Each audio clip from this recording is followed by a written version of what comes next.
The lights of the stadium weren't meant for creatures like him. And yet, there he stood, tiny paws on concrete, golden eyes wide. People gasped. Phones dropped. Security froze. Because right behind him came his entire pride. Not caged. Not forced. They walked in, like they belong. Was it real? A hoax? Or something no one could explain? What happened next wasn't on the schedule. It was raw, unscripted, and left thousands sobbing in silence. One moment changed everything: the game, the people, the way we see the wild. And in the center of it all stood a lion cub with a story no one saw coming. Before we take you deeper into this once-in-a-lifetime moment, ask yourself, when was the last time something truly wild made you feel human again? If this story touches even a piece of your heart, subscribe now, because these aren't just animal stories. They're real moments that change how we see the world. The air in Cape Town's Grand Vista Stadium shimmered with anticipation. It was the championship final of the most-watched football league in South Africa. Two powerhouse clubs clashing under floodlights, a sold-out crowd packed shoulder to shoulder in a horseshoe of roaring color. Drums thundered from one corner, waves of singing crested from the other, and the pitch, emerald, precise, waited beneath it all like a calm sea before a storm. Darren LaRue adjusted the collar of his stadium security vest and checked his watch again. Halftime was minutes away. At 38, Darren wasn't just a security operations officer. He was one of the few certified wildlife specialists working alongside Cape Town's Urban Conservation Division. He'd served in bush rescues, coastal lion relocations, even emergency dart work near the Mozambique border. But tonight, he was part of something rare. For the first time ever, the halftime show of a championship match was to include a live, educational tribute to South Africa's iconic wildlife, a brief, tightly controlled appearance of 3 lions escorted by professionals from the National Conservation Trust. It was supposed to be a proud, inspiring moment. A statement: nature and sport, side by side, no cages, no exploitation. The lions were never to be on the field. Just shown behind tempered barriers, safe, respectful, symbolic. "Copy that," Darren murmured into his radio. "Handlers ready?" A crackled response came from the underground tunnel zone. "Confirmed. Holding pens secure. No anomalies." Darren exhaled. Around him, the stadium buzzed with second-half adrenaline. Vendors shouted, children waved flags, and somewhere behind him, a cluster of reporters prepped their cameras for the halftime spectacle. But something twitched in Darren's gut. A flicker of unease. The kind you learn not to ignore after enough time in the wild. He scanned the arena. Hundreds of eyes on the pitch. Dozens of staff in position. All of it looked fine, perfect even. Until he saw the corridor light flicker. It came from the east tunnel, not the planned holding corridor. Not part of the handler route. Darren's jaw tightened. He pushed through the gate and headed toward the staff-only zone, his boots thudding against concrete as he descended into the underbelly of the stadium. The noise of the crowd dimmed behind thick walls. Down here, the world was fluorescent lit and humming with electrical boxes and echoing pipes. 2 staffers stood near an open utility door, whispering urgently. "What's going on?" Darren asked. One turned pale. "We saw something move past the corridor camera. Could be a person, someone lost maybe?" Darren stepped past them and checked the screen. Not a person. A massive form had walked past the corridor cam 3 minutes ago. The footage was blurry, too low-res to make out much, but the shape was unmistakable. Feline. Large. Confident gait. Then, 2 more followed behind it. One smaller. His heart began to pound. He tapped into his main radio channel. "Base, this is Darren. I need confirmation on the exact location of the lion handlers. Is the primary group still secure?" A pause. Then, "Affirmative. 3 lions accounted for. Still in South Tunnel holding." His blood went cold. Because that meant these weren't part of the halftime show. Someone else, something else, was in the stadium. And it was walking freely. He bolted up the stairs 2 at a time. The whistle blew for halftime. The crowd surged with excitement. The announcer's voice echoed through the dome. And now, a tribute to the wild majesty of our home. Please stay in your seats for a very special presentation. But the handlers were already waving frantically from the far tunnel. Abort! One yelled. This isn't us. And before anyone could process what was happening, a ripple of silence spread from the south end stands. Thousands of heads turned toward the pitch. A lioness stepped onto the grass. She emerged from the east tunnel like a ghost through fog, tawny, regal, unhurried. Her coat gleamed under the stadium lights, her shoulders moving with liquid power. No harness. No handler.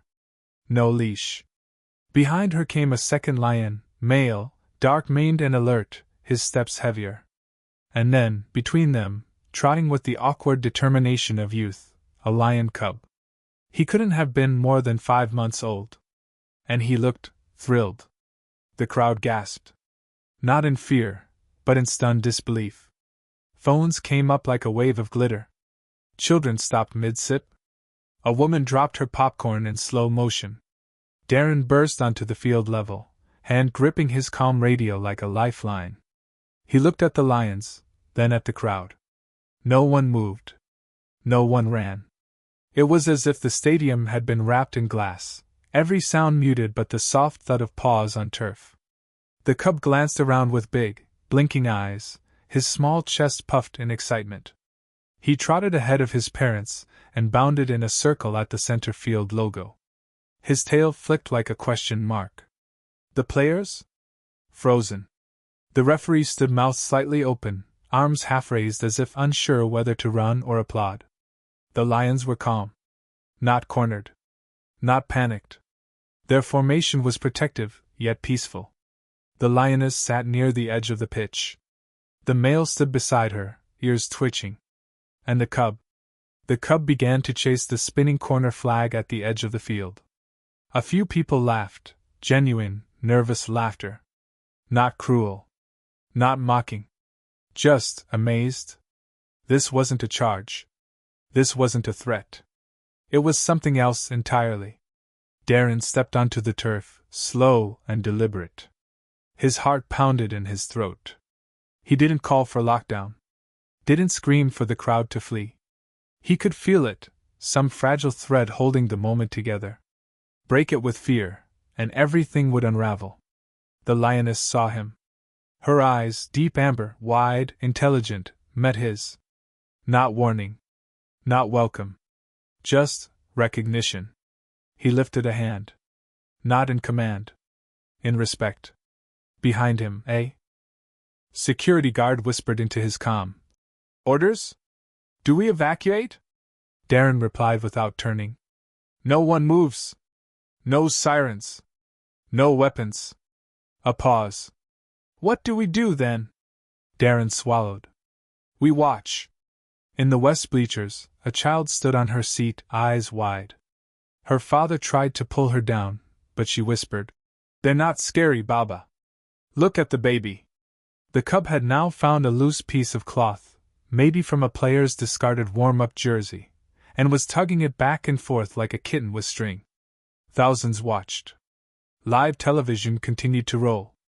Cameramen panned slowly, reverently, capturing a moment no one could have scripted, no producer could have bought. It was pure. Then the cub did something that made the entire stadium exhale. He looked up. Right at the crowd. And let out a sound, not a roar, but something smaller. A chuff. A greeting. Somehow, it echoed. And in the middle of a sports arena built for chaos and adrenaline, there was silence. Real silence. And awe. It was the moment no one could have prepared for. 32,000 people, standing shoulder to shoulder, didn't blink. Not because they were afraid to, because they couldn't. Time had collapsed. The boundary between wild and human, predator and prey, fear and reverence, had gone silent. At center field, a lion cub rolled onto his back, paws flailing at the air, belly exposed like a house cat begging for rubs. And all around him, The stadium breathed as one, slow, stunned, gentle. Darren had never seen anything like it. In 20 years of field operations, he had witnessed rhinos collapse from tranquilizers, a leopard pull her cubs to safety through wildfire ash, a hyena laugh as it died in a trap. He knew how wild animals moved when stressed, when cornered, when confused. What he was seeing now didn't belong in any manual. The lioness's gaze flicked between Darren and her cub, alert but not alarmed. The male, possibly the father, circled once, then sat back on his haunches like a sentinel. They were not here by mistake. That thought hit Darren like a gust of wind. He pressed his earpiece. "Get eyes on the east tunnel. Find out how they got in." A young voice crackled back. "Sir, that tunnel's supposed to be locked. There's no breach recorded." He stared at the Pride. "So how did they enter?" Then, from the left side bleachers, a shriek pierced the silence, not of terror, but of sheer childhood wonder. A girl, no older than 6, had slipped from her seat and ducked under the railing. Her yellow jersey flapped as she sprinted barefoot down the steps and onto the grass. Security lunged. A man, her father, shouted her name. Too late. She was already on the field.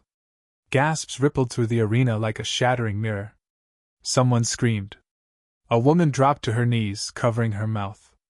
Darren's instincts flared. He stepped forward, but froze. The cub had seen her. He stood upright, startled, ears perked. The girl stopped.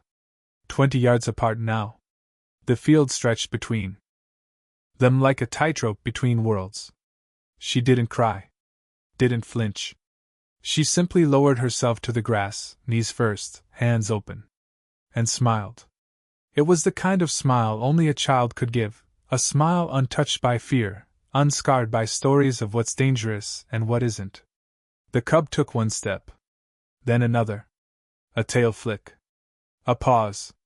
And then, he walked. The crowd forgot to breathe.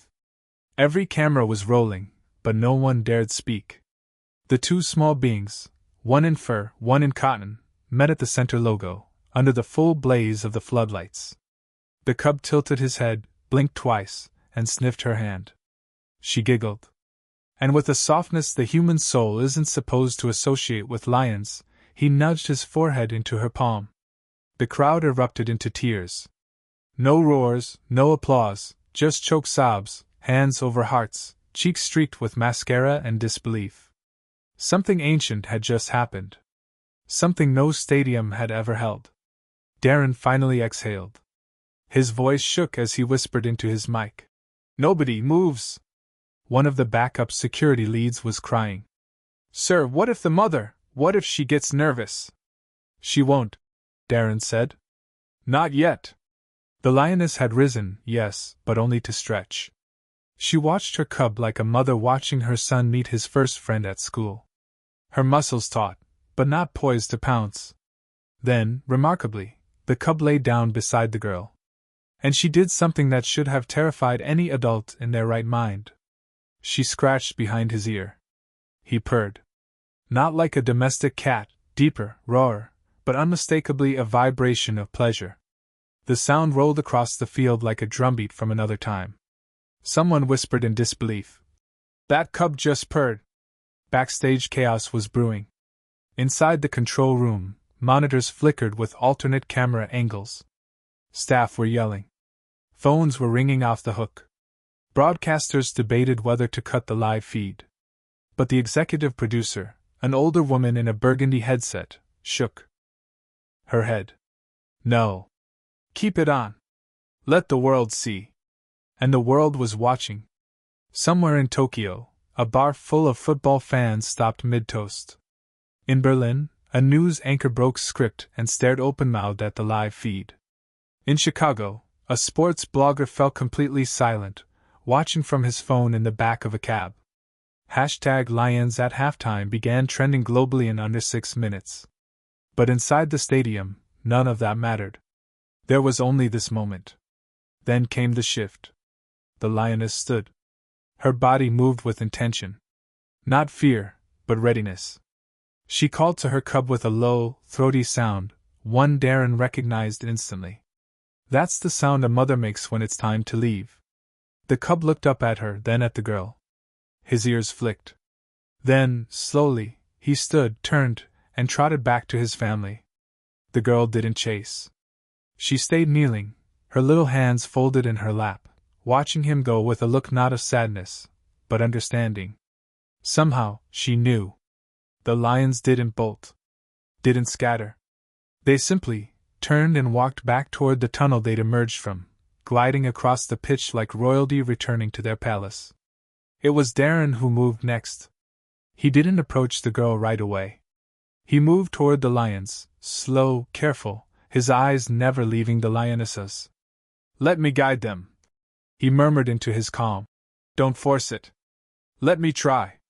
He walked parallel to them, herding gently without touching, using body language he'd learned in years of bush work. Arms low. Gaze soft. Movements slow. The male glanced at him once. Darren didn't challenge. He just respected. And they allowed it. Step by step, the family of lions walked with him toward the tunnel like it was the most natural thing in the world. Back in the bleachers, the crowd remained silent. No one left. No one spoke. Tears stained cheeks. Hands trembled over hearts. And when the lions disappeared into the tunnel, a sound rose, not cheers, but applause. Soft at first. Then building. Not the applause of victory, but of reverence. The little girl was lifted by her father, who held her against his chest like she'd been gone for years. He tried to scold her, but couldn't. He just kissed her head. Darren walked off the pitch, legs shaking. He didn't feel like a security officer. He felt like a witness to something sacred. And behind him, the scoreboard still blinked the halftime stats. But the real score? Had nothing to do with goals. It had to do with what happens when a stadium chooses wonder over fear. When a crowd holds still long enough to see truth in something wild. And when a child shows the courage to kneel before a lion, not with dominance, but with trust. The tunnel swallowed them whole. One moment, they were walking across the green, majestic, wild, unforgettable. The next, they were gone into shadow, paws fading against concrete. Just like that, the miracle vanished. The crowd remained seated, silent. It was as if no one dared move until someone confirmed it had actually happened. Backstage, everything was chaos. Darren tore off his vest as he reached the control room, sweat clinging to his spine despite the air conditioning. His hands trembled, not from fear, but something harder to process. Wonder. "Where are they now?" he barked, eyeing the CCTV feeds. Camera 3, tunnel entrance. Empty. Camera 7, hallway intersection. Nothing. Camera 11, movement. A tail. There. Darren pointed. East maintenance corridor, heading south. "Are the secondary gates sealed?" The technician nodded frantically. "Locked. They've got nowhere to go." "Good," Darren muttered. "That buys us time." He hit the comm switch. "Team 1, move in behind them, no guns. I want visual only. Do not provoke. I'm coming to meet you." He grabbed his badge, shoved open the rear exit, and ran. The maintenance level under Grand Vista Stadium wasn't built for lions. It was a maze of concrete corridors, fuse boxes, old paint smells, and cold fluorescent light. Every sound echoed tenfold. Darren's boots slammed against the floor like gunfire in the stillness. Halfway down, he spotted the trail, muddy pawprints, bits of grass, a single torn strip of jersey. Then he turned the corner, and stopped. They were waiting for him. Not trapped. Waiting. The lioness stood ahead, still and calm. The male sat beside a broken bench, alert but relaxed. And the cub, sprawled against the cool wall, yawned wide, as if this were just another afternoon nap spot. They weren't panicked. They weren't lost. They were comfortable. Like they'd been here before. That thought hit Darren hard. He stepped forward slowly, hands visible, heart thudding. The lioness didn't move. "Hey there," he said softly, his voice dropping to the tone he used when approaching injured antelope or cornered cheetahs.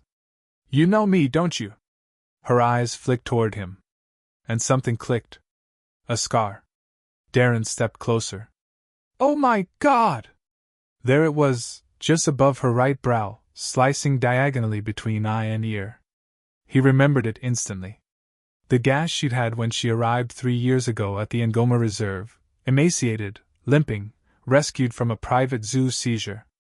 She was one of his lions. He'd helped move her from captivity to freedom. This wasn't a random pride. This was his old pride. A wave of memory crashed over him. Ngoma Reserve. The sedated lions loaded into trucks under moonlight. The gentle male with the dark tail tip, he'd stopped breathing during transit, and Darren had resuscitated him by hand. CPR. Adrenaline. Shouts. Then breath. That male was sitting right in front of him now. Alive. Wild. Free. But why here? Why now? And how had they traveled over 200 kilometers undetected, through towns, rivers, fences? He crouched near the cub, careful not to touch. "You were born free," he whispered. "You've never known a cage. You shouldn't even know what this place is." The cub looked at him, blinking sleepily. Like he did know. Like he had come here on purpose. Back upstairs, the little girl sat quietly in the medic tent, holding a juice box. She wasn't crying. She wasn't scared. In fact, she looked mildly disappointed. A woman from Child Services leaned in. "Sweetheart, why did you go out there?" The girl sipped. "He called me." The medic raised an eyebrow. "Who?" "The baby lion," she said simply. "He told me it was okay." No one could argue. The footage was everywhere now. From every angle, from a dozen phones and lenses, the moment had been captured perfectly. The calmness. The touch. The connection. It wasn't a fantasy. It had happened. Back in the underground corridor, Darren moved slowly to sit near the male lion. Not close enough to threaten. Just present. The lion sniffed the air once and let out a long, low sigh. Darren had seen that same exhale years ago, after they'd released him, the very first night he slept on wild grass. The sigh of peace. He scanned the wall. Faint scratch marks lined the concrete. Not fresh.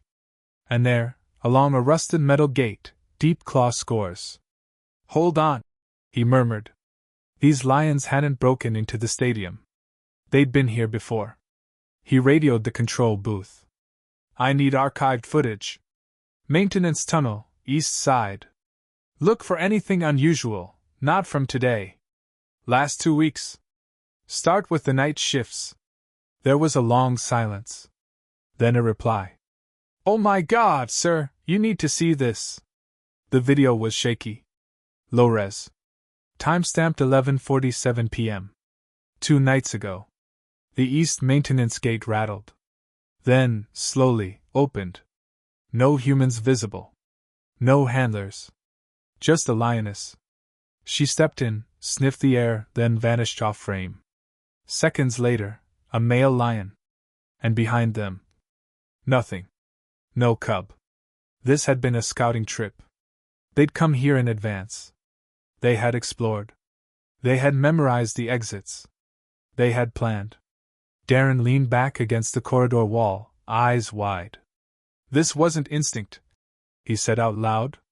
"This was strategy." He looked again at the pride. They weren't just visiting. They were delivering a message. And the cub? The cub was the messenger. At sunrise, wildlife response teams arrived. Not to dart. Not to relocate. To escort. 3 unmarked conservation trucks lined the stadium's private road. Their rear compartments opened like sanctuary gates. The lions, surprisingly, needed no prodding. They walked out of the tunnel, past the stunned staff, and into the open air of morning. Camera crews scrambled. Reporters whispered. And the cub? He turned one last time on the stadium steps. Then let out a cry, not of fear, not of confusion. But like he was saying goodbye. Or maybe, remember us. Darren watched them disappear into the wild again, engines humming. He stood in the growing light, hands shaking, breath caught between a laugh and a prayer. They came here because they could. To show something. To remind us that even the most untamed creatures still watch us. Still feel us. And sometimes, if the moment is right, they step forward. Not to be tamed, but to be seen. It didn't end when the lions left. In fact, it had only just begun. The footage was everywhere. By morning, news channels from Nairobi to New York ran the same headline in different accents and fonts. A lion cub walked into a stadium and changed the world. There was no need for commentary. The images spoke for themselves. The cub trotting toward the little girl. The crowd frozen in awe. The family of lions exiting peacefully through the tunnel. The girl kneeling in the center of the field, still smiling as if she just heard a secret meant only for her.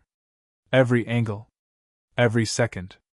Every unspoken word between predator and child. Millions watched. Millions cried. But it wasn't the viral trend that shook the world. It was what came after. In Cape Town, the stadium doors stayed closed for 48 hours. Not for safety. For reverence.